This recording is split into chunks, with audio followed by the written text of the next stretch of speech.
I'm Ben Sebastian here with my co-host S.A. Baz Collins for this week's Written on the Edge Season 8, Episode 54 interview. That's right, folks, it's our last interview of the year. We'll be talking with H.N. Hirsch and discussing his Bob and Marcus mystery series.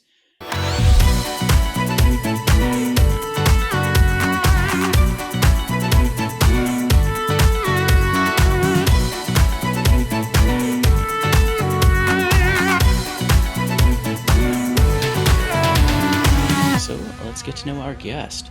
Born in Chicago and educated at the University of Michigan and Princeton, Hirsch has taught at Harvard, the University of California, San Diego, Macalester College, and Oberlin, where he served as Dean of the Faculty and is now the Erwin N. Griswold Professor of Politics Emeritus.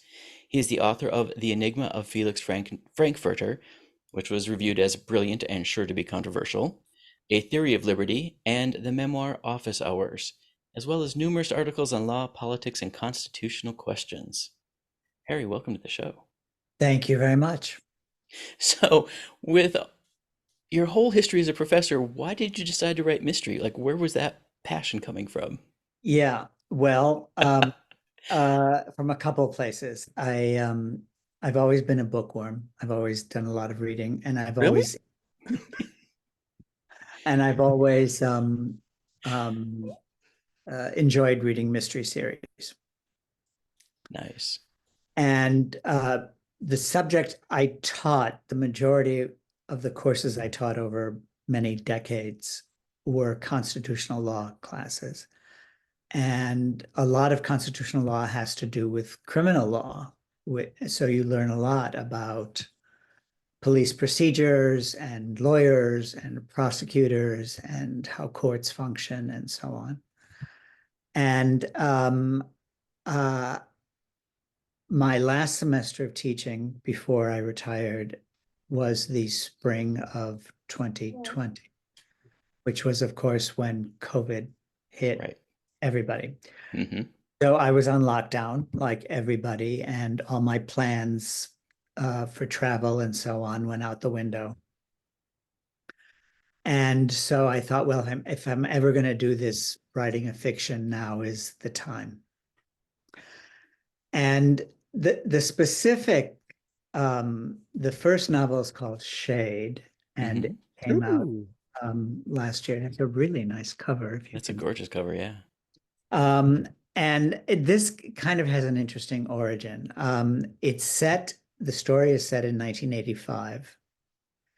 And in the early 1980s, I was living in Boston. I was an assistant professor at Harvard.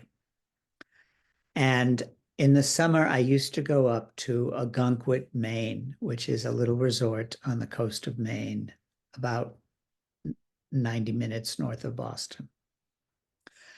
And it has a beautiful beach, and I would sit on the beach and I would read.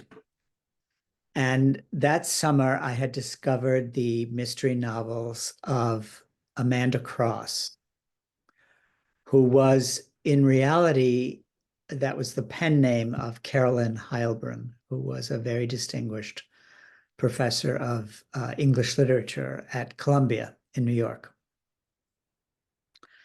And one day I was sitting on the beach with some friends, and most of her novels were great, but there was one that I didn't think was very good, and I slammed it down on the sand when I finished it, and I said to my friends, well, we could do better than that. I'm amazed you didn't put it in the sand and then push the sand over it.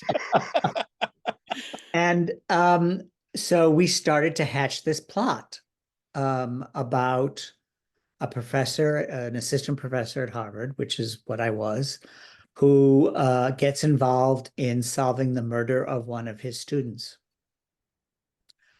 And I took notes. That was 1984. And I didn't look at the notes for many years. And then when I retired and when COVID hit and I needed something to do, I took out the notes for the first time and I looked them over and I thought, this really might work as a mystery novel. So I read a bunch of books on how to write mysteries, and how to write fiction. And I sat down and I started writing. And it turned out. And Beautiful. I enjoyed it so much that I then decided to carry the characters and the story forward. And so that's what I've done. Well, see, I thought when I read your bio and stuff, I said, oh, this is someone who met Angela Lansbury at a fabulous cocktail party, and the two just hit it off. And you pitched this story to her, and she said, I think you got something there. And you said, you know what, Ange? I think I do. That happened too. Oh, okay. But she made me promise we wouldn't talk about that. Oh. So, of course, she died recently, so Yes. right. probably could talk about it, but Yeah. No. Yeah. But that does lead me to some of my other questions then. For instance, is it a hard gripping like crime noir? Is it more of a amateur sleuth? Amateur sleuth. The first one is amateur sleuth. In the first one, Marcus George, who is the assistant professor and the stand-in for me, who's gay, meets a young man named Bob, and they become a couple. And Bob is going to law school. And in the second novel, which is called Fault Line, Nice. it is set 4 years later, so it's 1989. And Bob and Marcus have moved to San Diego, which Where I am. is also where I moved after I left Harvard. Ah, okay. And Bob is now an attorney, and he is an assistant district attorney. So he gets involved through his job in investigating the murder in Fault Line. Mm-hmm. And then in the third novel, which is in the pipeline and will be out this summer, it's still focused on Bob as an attorney. So he's not exactly an amateur sleuth. Right.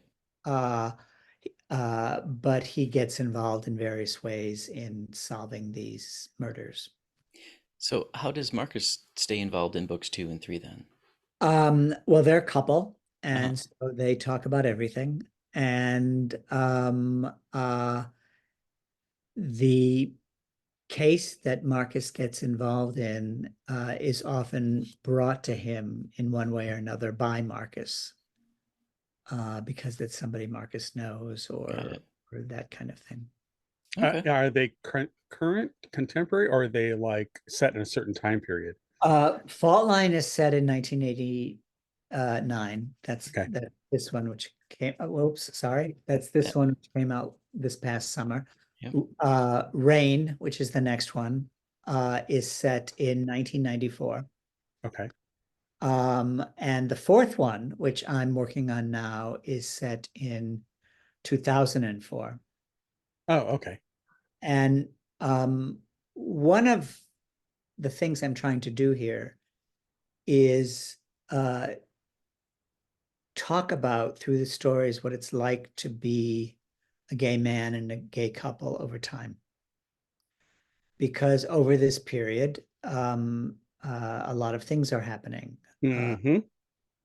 AIDS, Mm-hmm. gays in the military, gay marriage. And Bob and Marcus are together and getting older and facing the things that couples face together. And from my own reading of mystery series, what kept me reading often was you're interested in the murder, you're interested in who did it, but you're most interested in the characters of the sleuth and finding out who they are and seeing them develop in one way or another as people. And to me, that's what kept me reading in the mystery series that I enjoyed, is interest in the sleuth, or the sleuths, that there were more than one. Right. So while not necessarily mystery and a small diversion from it, I'm curious if you've watched Fellow Travelers, which kind of deals with this thing. And what are your thoughts, as a creator yourself, what are your thoughts about how that they did it? I think it's a very well done, beautifully mounted series. The acting is wonderful. Hmm. I think it's important that it was done. Hmm. The story about gay men was presented to the general public in a very public forum. I think the story of Matt Bomer's character, Hawk. Yeah. Mhm. Hawk, who the story starts in the 1950s, and he's Right. a Hmm. closeted gay man who wants to succeed in the straight world, and so stays in the closet, marries a woman, has children. That's a very common story at Right. the time. Hmm. And I think it's important for people to see that story. It's not Yeah. something that gets talked about a lot. Mhm. Well, it's Uh, interesting too. You should definitely watch a few videos on YouTube of what Billy Porter calls the children out there watching this show and how shocked and gobsmacked they are about what our generations, my husband was very much like Hawk in that respect of, had a separate life and, that kind of thing. And at this during the same period. So, I was just curious if you found the authenticity of it. And Matt Baumer and Jonathan Bailey have commented and said the reason why they did it is because they didn't know as much about that period, but also they felt yeah, the story was so important to be told because we're in a stage where our rights are still being questioned and so much can go backwards so quickly right. that the kids need to know how tough it was. And I think Yes, that's one of the things the story does so well. And I think going back to your novels, that's why I asked you what time frames they were set in, right. because I do think it's important for the children, the queer youth, to see stories that have a through line for a couple or even just a singular character going through the foibles, toils and tribulations that happen over multiple decades, because I think it's important that they do see they have a life after the bars and the gay circuit parties and so on and so forth, if that was their gig, kind of. And it's important for them to see change over time. Yeah. I, Mhm. I see that in my students who um, the way people lived, the way gay people lived in the 1940s or 1950s is Hmm. just inconceivable to them. Hmm. Yeah. And as you say, it is absolutely true that things can go in both directions. Hmm. And in some ways, they are going backward at the Yeah. moment. And I know a so, lot of them commented and said that when the two lesbians were literally invaded, their house was invaded and they were torn apart by the whole thing and right, all the dynamics of that. But I think, again, with your books starting where they are and going through, I think it's important for people to see that the fragility of when they say we have queer rights or gay rights. right. Oh, sorry. I don't know. That happens now. I do certain gestures and sorry. I did not mean and I don't know why air quotes does that. That makes no sense to me. But anyways, that was a big sidebar. But getting back to my point, I just think that it's that, when you have characters that go over a long period of time, it kind of points out the fragility of what we have and what we're standing on. Right, It's not bedrock. If we right. don't tend to it, it's like a garden. If we don't tend to it, it will either grow wildly out of control or we will let it wither on the vine, kind of thing. Don't you think? Absolutely. Yeah, I agree. One of my favorite things about mystery is almost universally the main character gets to be smart and clever. It's not like a Conan the Barbarian situation where he just gets to be a big thug. A knuckle dragging thug that bumps into the Right. solution. But Yeah, and what I'm looking forward to in reading your series now is a smart hero or heroes in your case. yeah, they are smart. They're highly educated. Hmm. They're smart and they figure things out. Hmm. Um, they also have blind spots. like all human beings. Mhm. And those can be useful in plotting because you don't want your reader to figure things out too easily. Right. You want some red herrings. You want multiple suspects and that kind of thing. You want them to keep reading to find out what really happened, who really did it. Mhm. And one of the books I read about how to write fiction said something that was really helpful, which is that action needs to come out of character. Mm-hmm. And I think if you follow that admonition, it helps a lot in plotting. Right. So I know you had recently mentioned, or just mentioned, following the arc of your characters' lives. Do the crime, or are the crimes that you've written indicative of the time period they're set in? In some ways, yes. Um, Certainly, in the first one, Hmm. the victim of the murder is a young Harvard graduate, a recent graduate of Harvard, who is from a very prominent family. And it's set in 1985. Right.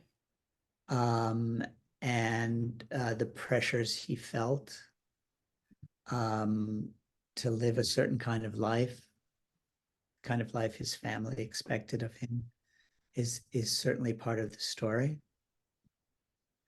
Um, uh, in Fault Line, the second one, which is set in 1989, um, uh, that is set in the political world of Southern California um, in the late 1980s. And again, part of the story there is the way the Republican Party is changing Hmm. at the time. So I've tried to anchor not just the characters but also the The plots history. Yeah. in the time and place. All right.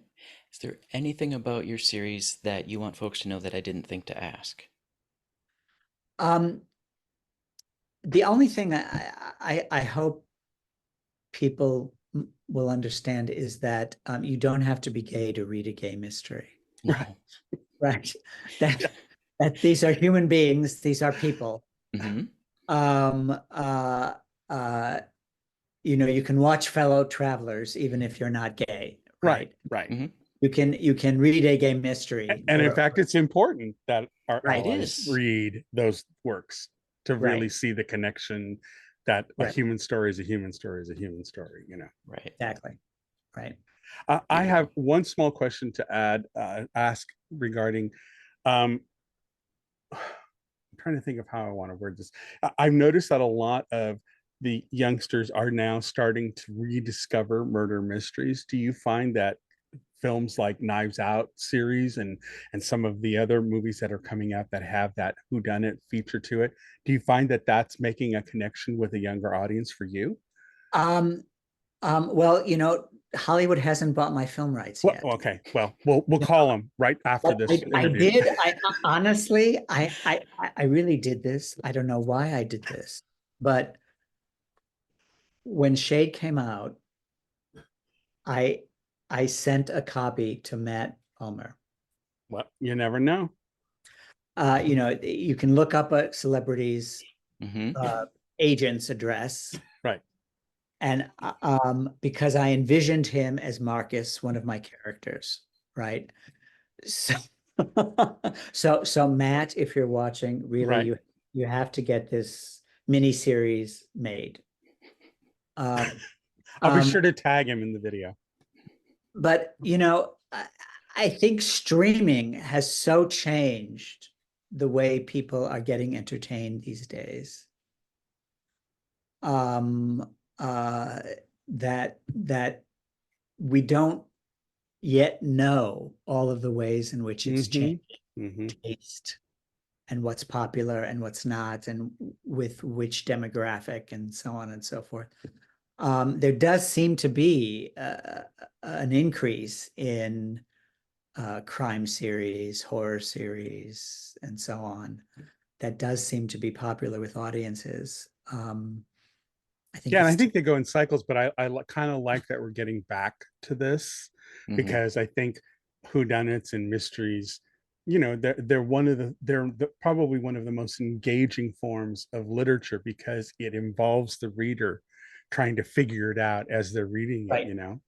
Right. And the drama is built in. Right. Right. The conflict is built in. Somebody has been hurt or murdered. It's there. You can see. Right. And somebody who's capable of murder is still walking around. Right. Right. Exactly. All right.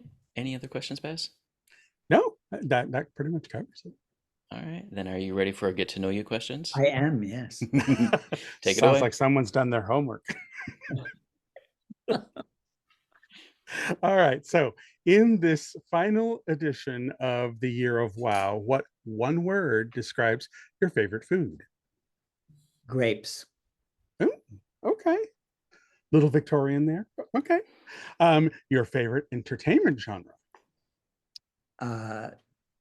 Mystery. Well stated. Okay. Where are you on the spectrum of mundane versus magical? Mundane. Just a little bit of magic. Maybe. Okay. Your preferred level of PDA? Medium. Okay. The environment where you relax the most? The ocean, near the ocean. Okay. Your preferred beverage? Tea.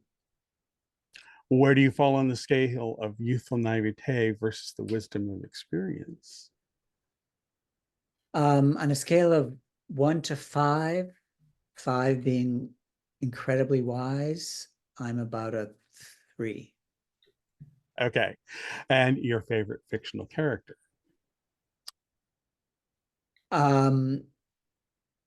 Jane Tennyson Okay. was a British police procedural series called Prime Suspect, which is available now on Amazon Prime. Right. It showed on Masterpiece Mystery in the United States for the first time in the 1990s.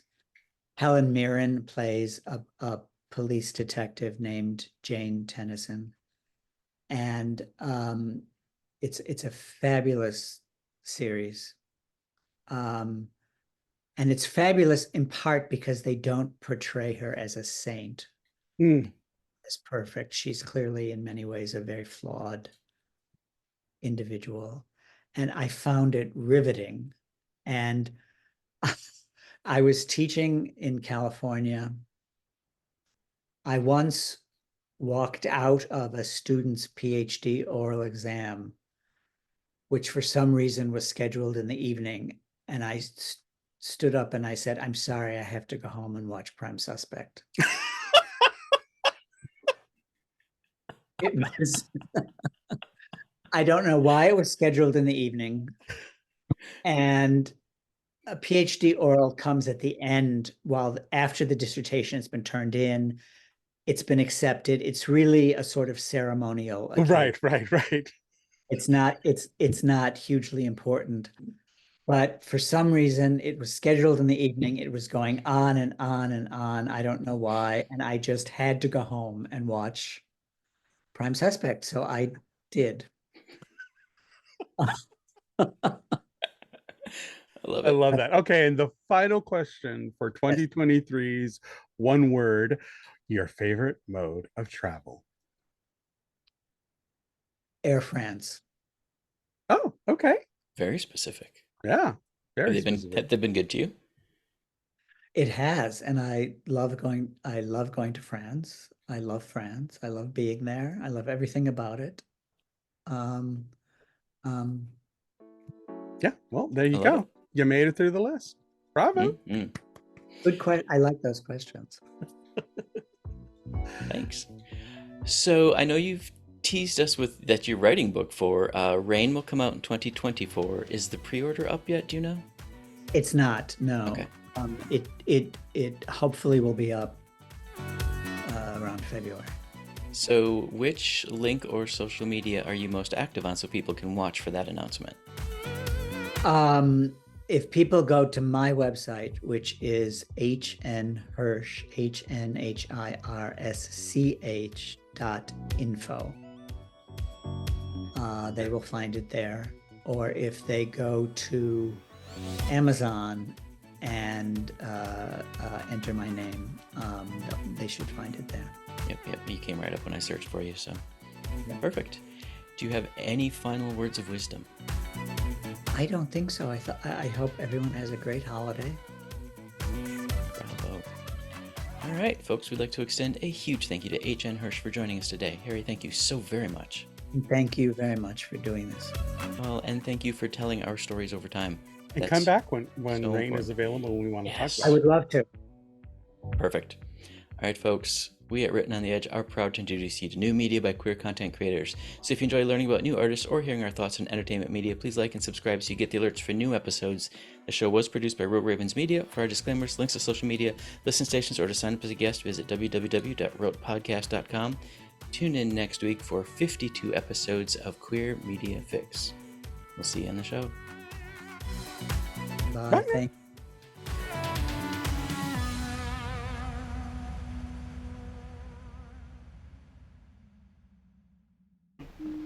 Oh, what's that? Closing time. Bum's Rush and Melody, dear.